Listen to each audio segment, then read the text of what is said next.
ইলিশ মাছের মাথা দিয়ে কচু শাক রান্না সবারই খুব প্রিয় একটি রেসিপি। আর এই রান্নাটি বাঙালিদের ঐতিহ্যবাহী একটি রান্না। আর বাংলাদেশ সহ ভারতেও এই রান্নাটি খুবই জনপ্রিয়। ইলিশ মাছের যত রকমের রান্না রয়েছে তার মধ্যে মাছের মাথা দিয়ে কচু শাকের এই রেসিপিটি খুবই জনপ্রিয় এবং কম বেশি সব এলাকার মানুষই ভীষণ পছন্দ করে খান। কচু শাক খুবই সুস্বাদু একটি সবজি, আর এটা সব জায়গাতেই কিন্তু হাতের কাছে পাওয়া যায়। আর গ্রাম বাংলায় এই সবজিটি প্রায় সবার বাড়িতেই আছে।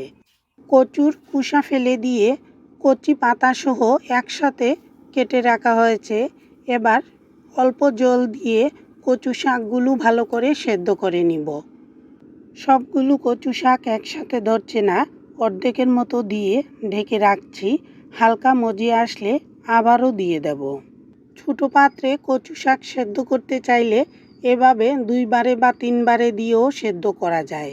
কচু শাক আমিষ বা নিরামিষ যেভাবেই রান্না করে খাই না কেন, এতে প্রচুর পরিমাণে আয়রন, ক্যালসিয়াম সহ অনেক গুরুত্বপূর্ণ ভিটামিন রয়েছে, যা রক্তশূন্যতা দূর করে, ক্যালসিয়ামের ঘাটতি পূরণ করে, আর হজমের জন্য খুবই ভালো, আর চোখের দৃষ্টিশক্তিও বাড়ায়। মিডিয়াম আঁচে 2-3 মিনিট জাল হওয়ার পর অনেকটা মজে এসেছে। এবার সবগুলো কচু শাক দিয়ে দিয়েছি। মিডিয়াম আঁচে আরও 3 মিনিট জাল হওয়ার পর ঢাকনাটি তুলে রেখেছি। আর এবার নিচের কচু শাকগুলো একটু নেড়েচেড়ে উপরে তুলে দিচ্ছি, তাহলে সব কচু শাকই সুন্দর সেদ্ধ হবে। কচু ডাঁটার সাথে কিছু কচি পাতা দিয়ে দিলে কচু শাকের কালারটা খুব সুন্দর হয়, সবুজ সবুজ দেখায়, আর দেখতেও খুব ভালো লাগে। আরও 2-3 মিনিট পর ঢাকনাটি তুলে এবার চামচ দিয়ে কচু শাকটা ভালো করে ঘুটে নেব। কচু শাক যত গুটা হয় বা যত ভালো সেদ্ধ হয়, মিশে যায়, ততই খেতে ভালো লাগে, আর গলা চুলকানোর ভয়ও থাকে না।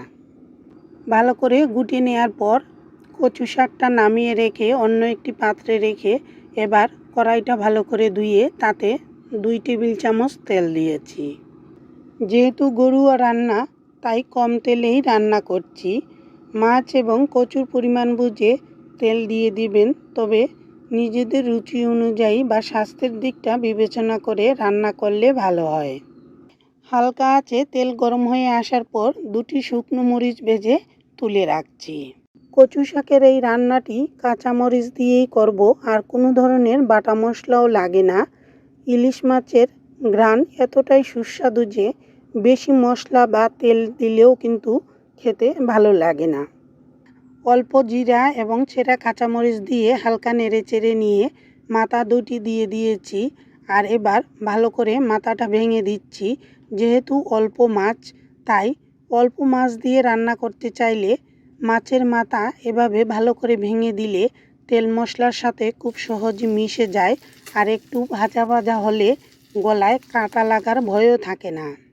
নেড়েচেড়ে নেওয়ার ফাঁকে পরিমাণ মতো লবণ হলুদ দিয়ে দিয়েছি, আর আবারও নেড়েচেড়ে নিচ্ছি 2 মিনিটের মতো।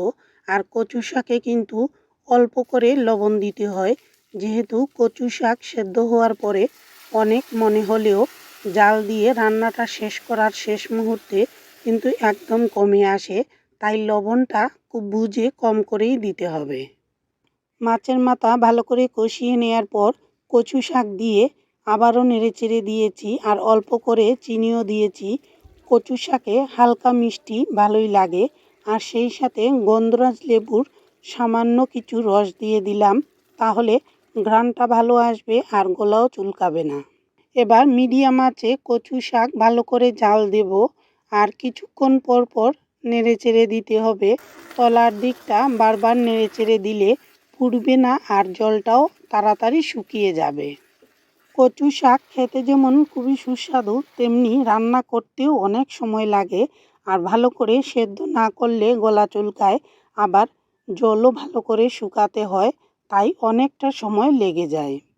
অনেকটা সময় নিয়ে রান্না করলেও এই কচু শাকের স্বাদ কিন্তু মুখে লেগে থাকে, আর অল্প মাছ দিয়ে কচু শাক খেতে কিন্তু আরও বেশি ভালো লাগে। ছোটো ছোটো মাছের মাথা এভাবে অল্প মশলা দিয়ে তৈরি করে নিন, আর বাটা মশলা ছাড়াই কিন্তু এই রেসিপিটি খেতে দারুণ। কচু শাকের এই লোভনীয় রেসিপিটি অল্প মশলায় তৈরি করে নিন, আর কেমন লাগলো তা অবশ্যই জানাবেন। ধন্যবাদ সবাইকে।